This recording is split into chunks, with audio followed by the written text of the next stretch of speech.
కలుగునుగాక. కూడిన మీ అందరికి కూడా క్రీస్తు నామములో వందనాలు. ఎవరు మాట్లాడదు దయచేసి శ్రద్ధగా కొన్ని నిమిషాలు దేవుని వాక్యమును మనం విందాం. పరిశుద్ధ బైబిల్ గ్రంథములో అపోస్తులుడైన పేతురు రాసిన మొదటి పత్రిక, అపోస్తులుడైన పేతురు రాసిన మొదటి పత్రిక 4వ అధ్యాయం 1వ వచనం చూద్దాం. క్రీస్తు శరీరమందు శ్రమపడిన గనక మీరును అట్టి మనస్సును ఆయుధముగా ధరించుకొనుడి. చిన్న మాట ప్రార్థన చేద్దాం. మహాపరిశుద్ధుడమైన తండ్రి, ప్రేమగల దేవుడా, కొద్ది నిమిషాలని వాక్యమును మేము ధ్యానిస్తూ ఉండగా నీ కృప మాకు తోడుగా ఉంచండి. వినగల చెవి, గ్రహించగల హృదయము ప్రతి బిడ్డకు మీరు అనుగ్రహించండి తండ్రి. నీ దాసుడిని నన్ను బలపరచండి, అందరికీ అర్థమయ్యేలాగా విరిచి పంచిపెట్టి కృప దయచేయమని యేసు నామములో ప్రార్థిస్తూ ఉన్నాము తండ్రి, ఆమేన్. హల్లెలూయా. సరే, మంచిది. ఇక్కడ అపోస్తులుడైన పేతురు రాస్తున్న మాట మీరు చూస్తే ఇక్కడ చూద్దాం. ఒక మాట మొదటి అధ్యాయంలో ఎవరికి రాస్తున్నాడు ఇక్కడ అంటే, మొదటి అధ్యాయం 1వ వచనం, యేసుక్రీస్తు అపోస్తులుడైన పేతురు తండ్రి అయిన దేవుని భవిష్యత్తు జ్ఞానమును బట్టి ఆత్మ వలన పరిశుద్ధత పొందిన వారై విధేయులగుటకును యేసుక్రీస్తు రక్తం వలన ప్రోక్షింపబడుటకును ఏర్పరచబడిన వారికి, అనగా పొంతు, గలతీయ, కప్పదోకియా, ఆసియా, బితూనియా అను దేశములందు చెదరిన వారిలో చేరిన యాత్రికులకు శుభమని చెప్పి వ్రాయినది. మీకు కృపయు సమాధానమును విస్తరించునుగాక. ఇక్కడ చూడండి, అనేక ప్రాంతాలకు చెదిరి ఉన్న క్రైస్తవులు అంటే దేవుని ప్రజలకి అపోస్తులుడైన పేతురు గారు రాస్తూ ఉన్నాడు. అర్థమవుతుందా? అంటే యేసుక్రీస్తుని అంగీకరించి ఏర్పరచబడి పరిశుద్ధపరచబడిన ప్రజలకు ఆయన అనేక ప్రాంతాలకు చెదిరిపోయిన ప్రజలకు రాస్తున్నాడు. వాళ్ళకి పేరేం పెట్టాడు? ఆయన యాత్రికులు అని పెట్టాడు. ఏం పేరు పెట్టాడు? యాత్రికులు. అంటే ఈరోజు క్రైస్తవులందరూ కూడా ఎవరంట? ఎవరు? యాత్రికులు. ఈరోజు క్రైస్తవుల యొక్క కులం ఏంటి? యాత్రికులం, సావకులం, యాజకులం. అర్థమవుతుందా?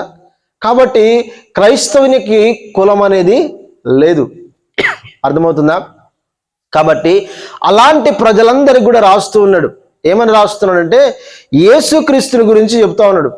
క్రీస్తు శరీరమందు శ్రమపడిన గనక, యేసు ప్రభువారు ఏం చేయబడ్డాడు? ఆయన శరీరమందు శ్రమపడ్డాడట. అంటే మనుషులందరి పాపముల నిమిత్తమై ఆయన అనేకమైన దెబ్బలు కొట్టబడ్డాడు, ఆయన అనేకమైన గాయములు చేయబడ్డాడు. ఆయన అర్థమవుతుందా? సర్వ మానవాళిని రక్షించడానికి ఆయన తలపై ముళ్ళ కిరీటం పెట్టబడ్డాడు, చేతుల్లో మేకులు కొట్టబడ్డాడు, కాళ్ళలో మేకులు కొట్టబడ్డాడు, ప్రక్కలో బల్లెముతో పడబడ్డాడు, శరీరం అంతా కూడా కొరడా చేత కొట్టబడ్డాడట. ఇంకొక మాటలో మనం చూస్తే ఆయన శరీరం అంతా కూడా ఒక వ్యవసాయదారుడు పొలాన్ని దున్నితే ఎట్లా ఆ యొక్క భూమి అంతా పగులుకుంటూ వస్తుందో, ఆయన శరీరం అంతా కూడా ఏమైపోయిందంట? ఒక దున్నబడిన ఒక పొలంలాగా అయిపోయిందంట. అర్థమవుతుందా? ఎక్కడ చూసిన గాయాలే. ఒక మంచి ప్లేస్ అనేది ఆయన శరీరంలో లేకుండా పోయింది. కాబట్టి అంత భయంకరంగా యేసు ప్రభువారు ఆయన శ్రమపడ్డాడు. ఎవరి కొరకు శ్రమపడ్డాడు? మన కొరకే. మనల్ని రక్షించడానికి ఆయన ఈ లోకంలో శ్రమపడ్డాడు. మనల్ని రక్షించడానికి ఆయన ఈ లోకంలో ఆయన దెబ్బలు తిన్నాడు. మనల్ని రక్షించడానికే ఆయన ఈ లోకంలో శిలువ మరణాన్ని ఆయన భరించి ఉన్నాడు. అర్థమవుతుందా? మోయలేని ఆ శిలువ మ్రానుతో ఆయన కల్వరి కొండ దాకా మోసుకుంటూ వెళ్ళాడు. అంటే శిలువ అంటే అర్థం ఏంటంటే శ్రమ. శిలువ అంటే అర్థం ఏంటి? శ్రమ. ఎవరి శ్రమలు అవి? మనం పాపముతో చేసిన శ్రమలన్నీ, మన పాప భారమంతా కూడా ఆయన మోసుకుంటూ వెళ్ళి ఆయన ఆఖరి రక్తబొట్టు వరకు కార్చి, ఈరోజు ఎవరైతే ఆయన యందు విశ్వాసం ఉంచి ఆయన రక్తం వల్ల తమ పాపములు గడుక్కుంటారో వాళ్ళందరూ కూడా ఈరోజు రక్షించబడిన వారు అవుతారు. అర్థమవుతుందా? ఇక యేసు ప్రభు లాంటి శ్రమలు ఈరోజు మనం పొందలేము, కానీ ఈ భూమి మీద జీవించినంత కాలం కొద్ది కాలము ఖచ్చితంగా మనకి చిన్న చిన్న శ్రమలు అనేవి ఉంటాయి. అక్కడ చూడండి, అక్కడ అంటాడు, క్రీస్తు శరీరమందు శ్రమపడని గనక మీరును అట్టి మనస్సును ఆయుధముగా ధరించుకోండి. ఈరోజు మనం కూడా ఏం చేయాలట? ఏం చేయాలి? అట్టి మనస్సును అంటే అర్థం ఏంటంటే యేసు ప్రభువారు ఏ విధంగా అయితే మన కొరకైతే ఆ శిలువ మరణం అనే శ్రమలు పొందాడో ఈరోజు మనము క్రీస్తు కొరకు కూడా అట్టి మనసును ఆయుధంగా ధరించుకోవాలి. అంటే అర్థం ఏంటంటే యేసుక్రీస్తును అంగీకరించినందుకు, యేసుక్రీస్తును నమ్ముకున్నందుకు ఈ లోకంలో కొన్ని శ్రమలు మనకు వస్తాయి. అర్థమవుతుందా? కొన్ని ఇబ్బందులు మనకు వస్తాయి. అర్థమవుతుందా?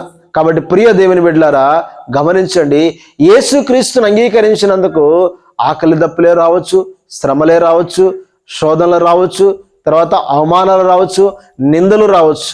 ఎందుకంటే ఈరోజు గమనించండి, మనం కూడా క్రీస్తు వలె ఆయన మన కొరకు శ్రమ పడ్డాడు కనుక అట్టి మనసును ఆయుధముగా ధరించుకోవాలి. అంటే ఈరోజు మనము కూడా క్రీస్తు కొరకు ఏం చేయబడాలి? శ్రమలు అనుభవించాలి. అంటే యేసు ప్రభు అనుభవించిన శ్రమలు ఎవరు అనుభవించలేరు.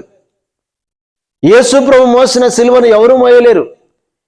యేసు ప్రభు మోసిన పాప భారమును ప్రపంచం మానవులందరి పాప భారాన్ని మోసాడు, అది ఎవరు చేయలేరు. కానీ ఈ లోకంలో క్రీస్తుని నమ్ముకున్నందుకు కొన్ని చిన్న చిన్న శ్రమలు వస్తూ ఉంటాయి. అర్థమవుతుందా? చాలా మంది ఎగతాళి చేస్తూ ఉంటారు కదా, క్రైస్తవులు అయినందుకు రకరకాలుగా అవమానాలు పరుస్తుంటారు, నిందిస్తూ ఉంటారు, మనతో ఇష్టం వచ్చినట్టు మాట్లాడుతుంటారు. కానీ మనం దేవుని నమ్ముకున్నాం కాబట్టి మనం మన నోటి మాట చేత ఎప్పుడు ఎలా ఉంటాం? మృదువుగానే మాట్లాడాలి, ప్రేమతోనే మాట్లాడాలి కదా. కాబట్టి క్రీస్తుని అంగీకరించిన వ్యక్తుల జీవితంలో ఈరోజు చాలా మంది ఏం చేస్తుంటారు? ఇంట్లో ఒక 10 మంది ఉన్నారనుకోండి, 10 మందిలో ఒక్కడే క్రీస్తు నమ్ముకుంటే ఆ 9 మంది ఒక సైడ్ ఉంటారు, క్రీస్తు నమ్ముకున్నవాడు ఒకరు ఉంటాడు. ఇతడేమో ప్రార్థన చేద్దామంటాడు, వాళ్ళేమో ఏం ప్రార్థన అంటారు ఎప్పుడు కదా. ఇతడేమో నేను చర్చికి వెళ్ళాలంటారు, ఏం చర్చి, ఎప్పుడు చర్చేనా అనే వాళ్ళు అంటూ ఉంటారు. కాబట్టి ఇట్లాంటివి కాకుండా ఇంకా రకరకాల క్రీస్తుని ప్రకటించినందుకు, యేసు ప్రభు యొక్క స్వార్థని ప్రకటించినందుకు అనేక మందిని కొడుతున్నారు, అనేక మందిని హింసిస్తూ ఉన్నారు కదా. యేసు ఈ మార్గమును గురించి ఎవరు ప్రకటన చేయొద్దని చెప్పేసి ఆనాడు అపోస్తలను కూడా అడ్డగించారు, చెరసాలలో వేశారు, అపోస్తల్ని కొట్టారు, రక్తాలు కారేటట్టు చెరసాలలో వేశారట. కాబట్టి ప్రియ దేవుని బిడ్డలారా అట్టి మనస్సును మనం కూడా ఏం చేయాలట? ఆయుధముగా ధరించుకోవాలి. అంటే అర్థం ఏంటి? క్రీస్తు నమ్ముకున్నందుకు నాకు కూడా శ్రమలు వస్తాయి, క్రీస్తు నమ్ముకున్నందుకు నాకు కూడా కష్టాలు వస్తాయి, కానీ కొద్ది కాలమే అవి. అర్థమవుతుందా? ఎంతకాలం అవి? కొద్ది కాలమే. ఇక చూద్దాం అక్కడ, శరీర విషయంలో శ్రమ పడిన వాడు శరీరమందు జీవించు మిగిలిన కాలము ఇక మీదట మనుష్య ఆశలను అనుసరించి నడుచుకొనక. ఏంటట? శరీరమందు శ్రమ పడిన వాడంట శరీరమందు జీవించు మిగిలిన కాలం అంట ఏం చేయాలట? మిగిలిన కాలము మనుష్య ఆశలను అనుసరించి నడుచుకోవద్దిగా. హల్లెలూయా. మనము ఇప్పుడు ఈ శరీరంతో శ్రమ పడుతున్నాం కదా. యేసుని క్రీస్తుని అంగీకరించినందుకు ఎన్నో అవమానాలు, నిందలు, దెబ్బలు పడుతున్నాయి. అయితే ఈ శరీరం అందు జీవిస్తున్న ఈ మిగిలిన కాలం ఉంటుంది చూసారా, యేసుక్రీస్తుని అంగీకరించిన తర్వాత ఉండిన కాలం ఉంటుంది చూసారా, ఆ కాలం అంతా కూడా మనం ఎలా జీవించాలంటే ఇక మనుష్య ఆలోచనలు లేకపోతే మనుష్య ఆశలను అనుసరించి జీవించకూడదు. అంటే ఈ లోకంలో మనుషులకు కొన్ని ఆశలు ఉంటాయి, కొన్ని కోరికలు ఉంటాయి కదా, అవి స్వార్థపూర్యమైనవి ఉంటాయి. అర్థమవుతుందా? ఎట్లాంటి కోరికలు ఉంటాయి, ఎట్లాంటి ఆశలు ఉంటాయి? ఎవరికి లేని సొమ్ము నాకే ఉండాలి, ఎవరికి లేని ఆస్తి నాకే ఉండాలి, అందరికంటే నేనే పేరు ప్రఖ్యాతలు గలవాడు ఉండాలి, అందరూ నన్నే మెచ్చుకోవాలి, ఇదిగో అందరికంటే నా ఇల్లే బాగుండాలి, అందరికంటే నా కుటుంబమే బాగుండాలి. అర్థమవుతుందా? అంటే ఈరోజు ఎవరికి ఉండదు కారు, నాకు మాత్రమే ఉండాలి. అంటే కొన్ని మనుజాశలు ఉంటాయి, మనుషుల్లో కొన్ని ఆశలు ఉంటాయి. కాబట్టి ఈరోజు మనము ఆ మనుజాశల ప్రకారం జీవించకూడదు. ఎందుకంటే ఈ భూమి మీద ఏది కూడా శాశ్వతం కాదు. అర్థమవుతుందా? ఈ బాటిల్ని చూసుకొని ఒక వ్యక్తిని గాయపరిచామనుకోండి, దీనివల్ల ఏమైనా ప్రయోజనం ఉంటుందా? రేపు ఇది పరలోకం వస్తుందా? ఇది మట్టిలో కలిసిపోయేది, దేనికి పనికిరానిది. ఇది పనికిరాని వస్తువుని బట్టి ఒక వ్యక్తిని గాయపరిస్తే మన పరిస్థితి ఏంటంటారు? అర్థమవుతుందా? కాబట్టి చాలా మంది చిన్న చిన్న వస్తువులను బట్టి, చిన్న చిన్న విషయాలను బట్టి మనుషుల్ని గాయపరుస్తూ ఉంటారు, మనుషుల్ని బాధ పెట్టేస్తూ ఉంటారు. అర్థమవుతుందా? ఎంత ఘోరమైన పరిస్థితి అంటే కొన్ని న్యూస్ చదువుతుంటే, కొన్ని వార్తలు చదువుతుంటే అర్థమవుతుంది. ఒక చికెన్ ముక్క వేయలేదని పొడిచి చంపేశారట. విందులో భోజనాలు పెడుతున్నప్పుడు చికెన్ ముక్క వేయలేదని ఏం చేశారట? ముక్కలు వేయలేదని చెప్పేసి పొడిచి చంపేశారట. అంటే గమనించండి ప్రియమైన బిడ్డలారా, చిన్న చిన్న వాటికి కూడా ఈరోజు చాలా మంది ఏం చేస్తున్నారంటే మనుషులను గాయం చేస్తూ ఉన్నారు. అందుకోసమే ఈరోజు దేవుడు అంటున్నాడు మనది, ఇక మీదట మనుషు ఆశలను అనుసరించి నడుచుకొనక. ఎలా నడుచుకోవాలి మరి? దేవుని ఇష్ట ప్రకారమే నడుచుకున్నట్లు, దేవుని ఇష్ట ప్రకారమే నడుచుకున్నట్లు పాపముతో జోలికనేమీ ఉండక ఏమీ లేక యుండును. హల్లెలూయా. అర్థమవుతుందా? మనిషి ఆశలను అనుసరించి నడుచుకొనక దేవుని ఇష్ట ప్రకారం నడుచుకోవాలట. ఒకవేళ ఈ వస్తువు పోయిందనుకోండి, ప్రభా పోయినందుకు నీకు స్తోత్రం అని చెప్తారా? లేకపోతే ఎవరైనా తీసుకెళ్ళని దొంగతనం చేశారే, వాళ్ళు తీసుకెళ్ళారు వీళ్ళు తీసుకెళ్ళని తిడతా ఉంటారా? ఇక చూసుకో, ఇక క్రైస్తవుడైండి కూడా పచ్చిబూతులు, క్రైస్తవుడైండి కూడా వాళ్ళ మీద వీళ్ళ మీద దుమ్మెత్తిపోయడం. అందుకోసం నేను చెప్తుంటాను, ఏదైనా వస్తువు మన ఇంట్లో పోయినప్పుడు ఏమనంటారంటే వాళ్ళని దీవించండి అని చెప్తుంటాను. కానీ మన పెద్దవాళ్ళు ఊరుకుంటారా? ఊరుకోరు. ఒక చిన్న కోడి పోయిన ఏం చేస్తారంటే ఇక మందిని తిట్టేస్తూ ఉంటారు కదా. కాబట్టి నేను అనేది చాలాసార్లు చెప్తూ ఉంటాను, ఆ వస్తువు పోయినా పర్లేదు కానీ మనం దీవించాలి, దేవునికి స్తోత్రం చెప్పాలని చెప్తూ ఉంటాను. కానీ వాళ్ళకి అర్థం కాదు. ఏంటంటే ఎప్పుడు చూసినా ఇతరులపైనే ఆలోచనలు ఉంటాయి చాలా మందికి.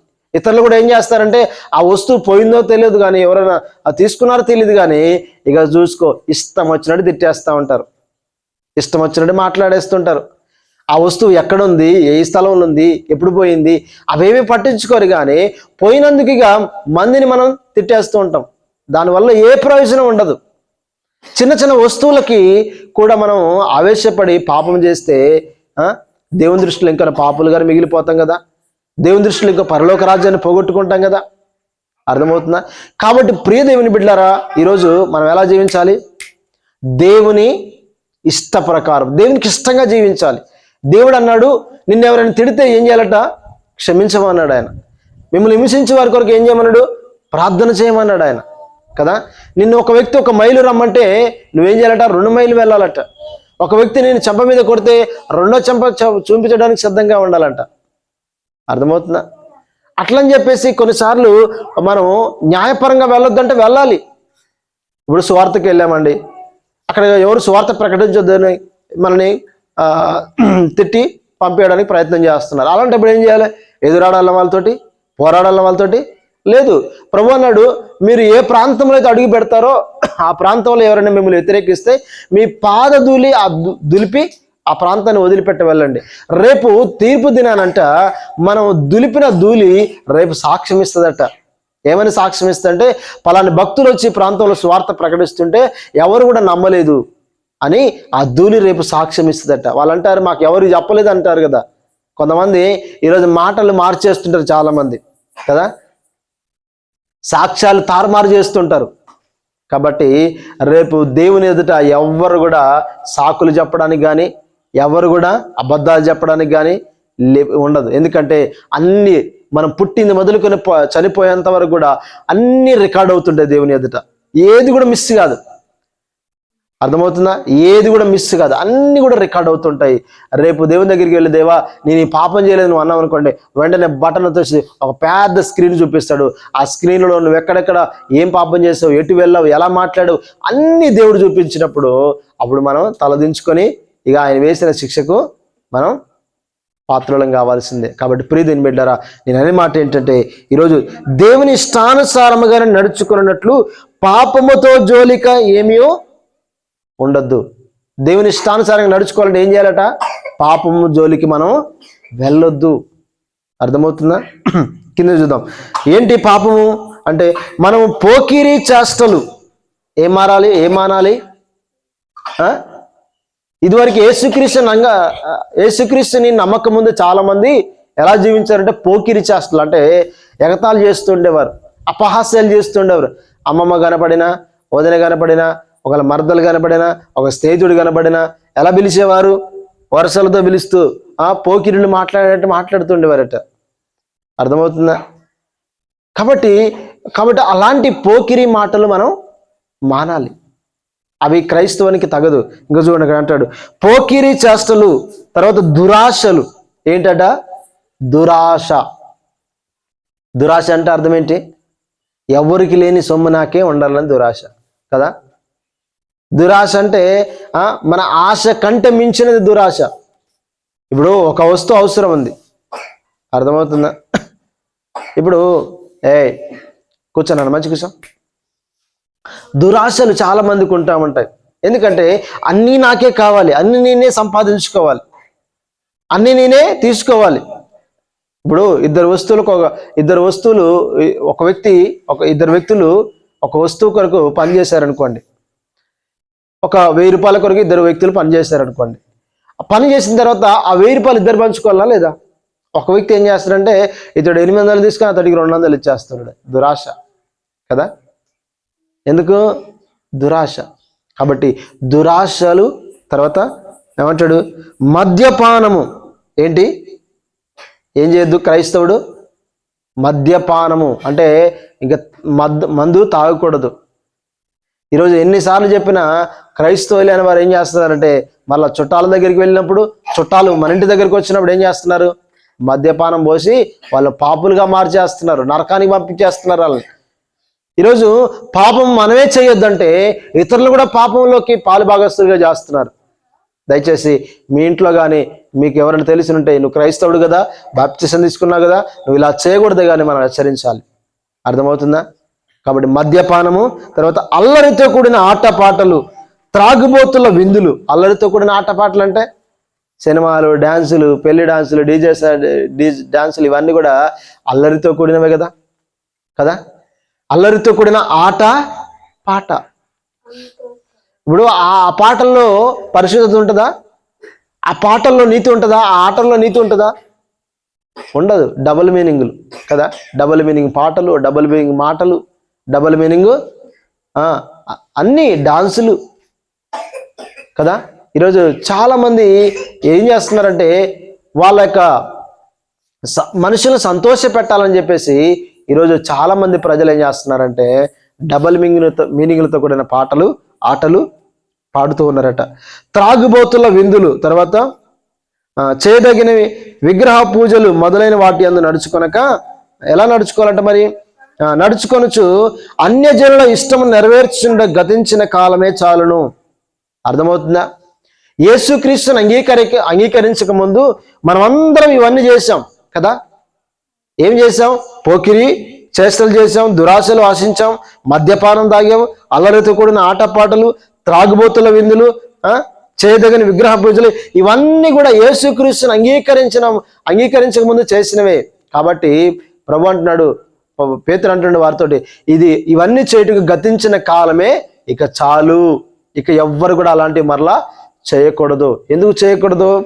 ఎందుకంటే ఇప్పుడు మనము యేసుక్రీస్తుని అంగీకరించి పరిశుద్ధులుగా మార్చబడ్డాం కాబట్టి, మనము నిత్య జీవానికి వారసులుగా చేయబడ్డాం కాబట్టి, పరిశుద్ధుడైన దేవుని కలిగి ఉన్నాం కాబట్టి ఈరోజు పరిశుద్ధులుగా జీవించాలి. ఇంకా చూడండి కిందికి ఆయన అంటాడు, అపరిమితమైన ఆ దుర్వ్యాపారమునందు తమతో కూడా మీరు పరిగెత్తకపోయినందుకు వారు ఆశ్చర్యపడుచు మిమ్మల్ని దూషించుచున్నారు. చాలా మంది క్రైస్తవులు ఏం చేస్తారంటే దూషిస్తూ ఉంటారు. నువ్వేనా పెద్ద అని చెప్పేసి చాలా మంది చూపిస్తుంటారు. అంటే కొంతమంది స్నేహితులు ఉన్నారనుకోండి, స్నేహితుల్లో ఒక వ్యక్తి క్రీస్తుని నమ్ముకున్నాడు అనుకోండి. క్రీస్తుని నమ్ముకున్న తర్వాత మిగతా స్నేహితులు ఏం చేస్తారు? అరే ఒక్కరోజు తాగుదారని చెప్పేసి పిలుస్తూ ఉంటారు. అలా పిలిచినప్పుడు వాడు దేవునికి భయపడి నేను రాను అన్నాడు అనుకోండి, ఆ వ్యక్తిని ఏం చేస్తా ఎగతాళి చేస్తాడు. నువ్వే పరిశుద్ధుడివా? నువ్వే నీతిమంతుడివా? అబ్బా నువ్వు ఎన్నడూ తాగలేదా? నువ్వు ఎన్నడూ చేయలేదా? ఇప్పుడే నువ్వు ఏదో పరిశుద్ధుడు అయిపోయినట్టుగా పెద్ద ఫీల్ అయిపోతానని చెప్పేసి ఏం చేస్తూ ఉంటారు? తిడతా ఉంటారు కదా, ఎగతాళి చేస్తూ ఉంటారు. అర్థమవుతుందా? కాబట్టి ప్రభు అంటాడు, ఆ దుర్వ్యాపారమునందు, అది దుర్వ్యాపారం అంట, దుష్ట సంబంధమైనది. కాబట్టి తమతో కూడా మీరు పరిగెత్తకపోయినందుకు వారు ఆశ్చర్యపడుతూ మిమ్మల్ని దూషించుచున్నారు. చాలా మంది కూడా మనల్ని ఏం చేస్తూ ఉంటారట? క్రీస్తుని అంగీకరించినందుకు దూషిస్తూ ఉంటారు కదా. ఇష్టం వచ్చినట్టు మాట్లాడుతూ ఉంటారు. వీడు ఎన్ని అన్నా పడతాడులే, ఒక మాట కూడా అన్నలే, ఈయన ఎన్ని బూతులు అన్నా అందాలని చెప్పేసి అంటూ ఉంటారు. అన్నా పర్లేదు, ఎందుకంటే దేవుడు క్షమించమన్నాడు. మనం ఏం చేసుకుంటూ పోవాలి?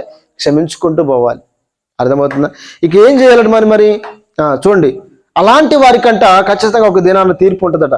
సజీవులకును మృతులకును తీర్పు తీర్చుటకు సిద్ధంగా ఉన్నవానికి వారు ఉత్తరవాదులై ఉన్నారు.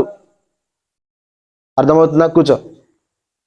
ఇటు వినండి, చూడండి ఇక్కడ అంటున్నాడు, సజీవులకును మృతులకును తీర్పు తీర్చువానికి వాళ్ళంట తీర్పు తీర్చుటకు సిద్ధంగా ఉన్నవానికి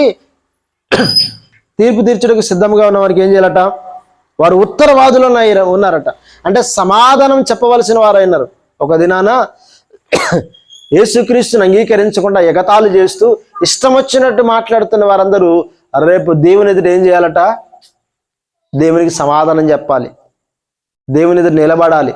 వారు దేవునికి ఉత్తరవాదులు అయినారు. ఎందుకు ఆ రోజు ఇలా చేశారు మీరు? దేవుడు అడిగినప్పుడు ఏం సమాధానం చెప్తారు? ఎందుకు నా ప్రజలను దూషించారు? ఎందుకు నా ప్రజలను వేధించారు? ఎందుకు నా ప్రజలను బాధ పెట్టారని ఒకవేళ యేసు ప్రభు అడిగినప్పుడు వాళ్ళ పరిస్థితి ఏంటి?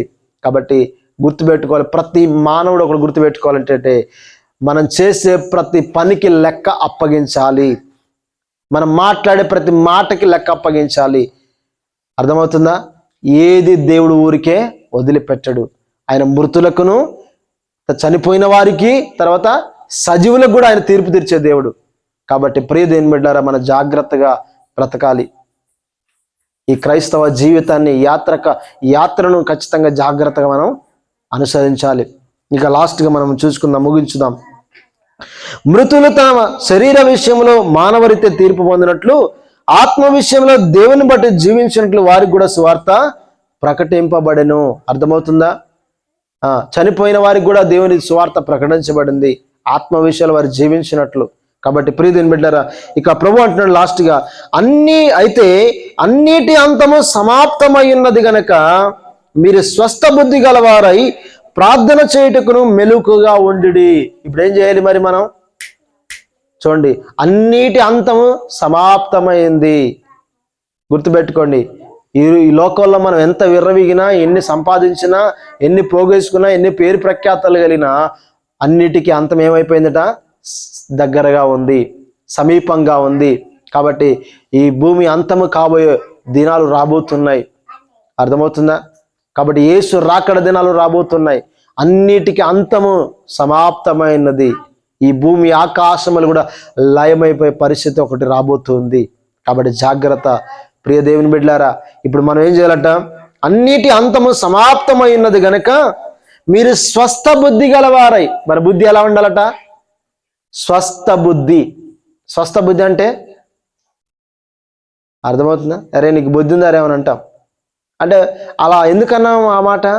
కొన్నిసార్లు బుద్ధి లేని మాటలు మాట్లాడతారు కాబట్టి, జ్ఞానము లేని మాటలు మాట్లాడతారు కాబట్టి. స్వస్థ బుద్ధి అంటే అర్థం ఏంటంటే ఆరోగ్యకరమైన బుద్ధి. అర్థమవుతుందా? ఇప్పుడు రోగికి ఆరోగ్యవంతుడికి తేడా ఉంటుందా లేదా? అర్థమవుతుందా? కాబట్టి మన ఆలోచన, మన మాట, మన ప్రవర్తన అన్ని కూడా ఎలా ఉండాలంటే ఆరోగ్యకరమైనవి ఉండాలి, స్వస్థ బుద్ధి గలవై ఉండాలి. కాబట్టి మనం బుద్ధిమంతులుగానే జీవించాలి ఈ లోకంలో. ఎవ్వరు ఏమన్నా సరే ఏం చేయాలట? లైట్గా తీసుకొని వారి కొరకు మనం ఏం చేయాలట? ప్రార్థన చేయాలి. ఎవరి మాటలు కూడా సీరియస్గా తీసుకోకూడదు. మనం తీసుకున్నామా మన అంతరాత్మ ఏమైపోతే నలిగిపోతుంటుంది, మన హృదయం ఏమైపోతుంటుంది? నలిగిపోయి కృంగిపోతూ ఉంటుంది, మనకు సమాధానం ఉండదు. కాబట్టి ప్రియదేవుని బిడ్డలారా గమనించండి, స్వస్థ బుద్ధి గలవారై ఇప్పుడు ఏం చేయాలట? ప్రార్థనలు చేయుటకు మెలకువగా ఉండుడి. ఏం చేయాలి? ఈ భూమి మీద జీవించినంత కాలము ఇలాంటి వ్యక్తులందరి కొరకు మనం ఏం చేయాలట? ప్రార్థన, ప్రార్థన, ప్రార్థన. మనం చేయాల్సింది ఏమీ లేదు. ఇక ఏమనుందంటారా? మనం తిట్టిన వారి కొరకు మనం ఏం చేస్తాం? తీసుకెళ్ళి పంచాయతీ పెట్టి 10 మందిలో పెడదామా? నో, అలా చేయకూడదు క్రైస్తవుడు. ఏం చేయాలి మరి? ఎవరి కొరకైనా మనము ప్రార్థన చేయాలి. మనం తిట్టిన వారి కొరకు ప్రార్థన చేయాలి, మనల్ని మెచ్చుకున్న వారి కొరకు ప్రార్థన చేయాలి, మనల్ని హింసించే వారి కొరకు ప్రార్థన చేయాలి. అందరి కొరకు మనం ప్రార్థన మెలకువగా ఉండి చేయాలి. ఎప్పుడైతే ప్రార్థన చేస్తామో ఖచ్చితంగా మనం నిజంగా భక్తిలో మనం కొనసాగుతూ ఉంటాం. ఆయన అంటాడు చూడండి, ఇక ప్రేమ అనేక పాపములను కప్పును గనక అన్నింటికంటే ముఖ్యంగా ఒకని ఎడల ఒకడు మిక్కుటమైన ప్రేమ గలవారై ఉండుడి. అర్థమవుతుందా? ప్రేమ అనేకమైన పాపములను కప్పేస్తుంది. కాబట్టి యేసయ్య ప్రేమ మన పాపములన్నీ కప్పేసిందా లేదా? ఇప్పుడు మనం ఎన్నో ఘోరమైన పాపాలు చేసామండి. ఇప్పుడు యేసు ప్రభు దగ్గరికి దేవా నన్ను క్షమించంటే ఆయన ప్రేమ గలవాడు కాబట్టి మనల్ని క్షమించి మన పాపములను కప్పేస్తున్నాడా లేదా? కాబట్టి ఈరోజు మన పట్ల ఎవరైనా తప్పు చేసినట్లయితే, మన కుటుంబీకుల పట్ల ఎవరైనా తప్పు చేసినట్లయితే వారిని ఏం చేద్దాం? శత్రువులు చూద్దామా? వాళ్ళని ఇంకొక రకంగా చూద్దామా? లేదు. ఏం చేయాలట? ప్రేమ ఏం చేస్తుంది? అనేకమైన పాపములను కప్పును. కాబట్టి ప్రేమతోటి మనం ఏం చేయాలంటే వారి పాపములన్నీ పక్కన పెట్టేసి మనిషిని ప్రేమించాలి. ఎవరిని ప్రేమించాలి? మనం పాపాన్ని ద్వేషించాలి, పాపిని ప్రేమించాలి. కానీ ఈ రోజుల్లో ఏం చేస్తున్నారంటే పాపాన్ని ద్వేషిస్తున్నారు, మనుషులు కూడా ద్వేషిస్తున్నారు. కాబట్టి ఈరోజు గమనించండి, మనం పాపాన్ని ద్వేషించాలి, ఎవరిని ప్రేమించాలి? మనుషుల్ని ప్రేమించాలి. కాబట్టి ఈరోజు ప్రేమ కలిగి ఉందాం. ఎవరైనా నీ పట్ల తప్పు చేశారా? క్షమించు. ఎవరైనా మన పట్ల తప్పు చేశారా? క్షమించుదాం. ఎందుకంటే ప్రభు అంటున్నాడు, ప్రేమ అనేకమైన పాపములను కప్పును గనక అన్నిటికంటే ప్రాముఖ్యంగా, అన్నిటికంటే మిక్కుటమైన ప్రేమ గలవారే ఒకరిని ఎడల ఒకడు. ఈరోజు మనం ఎలా ఉండాలట? ఒక్కని ఎడల ఒకడు ప్రేమ గలవారమై ఉండాలి. ఇప్పుడు ఒకవేళ నేను చేసిన తప్పును నువ్వు మాటికి ఎత్తున్నావు అనుకోండి, నేను ప్రేమించగలనా? నన్ను ప్రేమించగలవా నువ్వు? ఒకవేళ మాటికి ఎత్తకుండా ఉంటే మనం అన్యోన్య సహవాసం గలవారమై ఒకరినొకరు ప్రేమించుకోగలవారమై ఉంటాం. కాబట్టి ప్రియదేని బిడ్డలారా గుర్తుపెట్టుకోండి, ఇప్పుడు మనం ఏం చేయాలంటే దేవునికి ఇష్టానుసారంగా మనం జీవించాలి. అల్లరితో కూడిన ఆటపాటలు, దురాశలు, మద్యపానము ఇవన్నీ కూడా చేసేటకు గతించిన కాలమే చాలు. ఇప్పుడు మనం ఏం చేయాలంటే క్రీస్తు శరీరమందు శ్రమపడిన కనుక అట్టి మనసును మనం ఆయుధంగా ధరించుకోవాలి. తర్వాత ఆయన అంటాడు, ఇంకేమంటాడు? దుర్వ్యాపారమునందు మనం పరిగెత్తకూడదు. తర్వాత అన్నిటి అంతము సమీపమైనది కాబట్టి మెలకువగా ఉండి ప్రార్థన చేయాలి. అర్థమవుతుందా? ఇప్పుడు మనం ఏం చేయాలి? అందరి కొరకు మనం ప్రార్థన చేయాలి. తర్వాత ప్రేమ కలిగి ఉండాలి. అందరిని ఏం చేయాలి? క్షమించేసేయాలి. ఎవరి విషయాలు కూడా మనం ద్వేషాన్ని పెట్టుకోవద్దు, ఎవరి విషయాలు కూడా మనం పగను పెంచుకోకూడదు. దానివల్ల ఏ ప్రయోజనం ఉండదు. కాబట్టి ఎంత శత్రువునైనా మనం ఏం చేయాలంటే క్షమించేసి ప్రేమ చూపుదాం. ప్రేమ చూపడం వల్ల క్రీస్తు ప్రేమ మనలోకి వచ్చినప్పుడు ఖచ్చితంగా మనం పరలోక రాజ్యానికి వారసులు అవుతాం. ఈ మాటలు దేవుడు దీవించిన గాక. అందరిని తల్ల ఉంచుదాం, ప్రార్థన చేద్దాం. స్తోత్రం, స్తోత్రం, స్తోత్రం. హల్లెలూయా, హల్లెలూయా.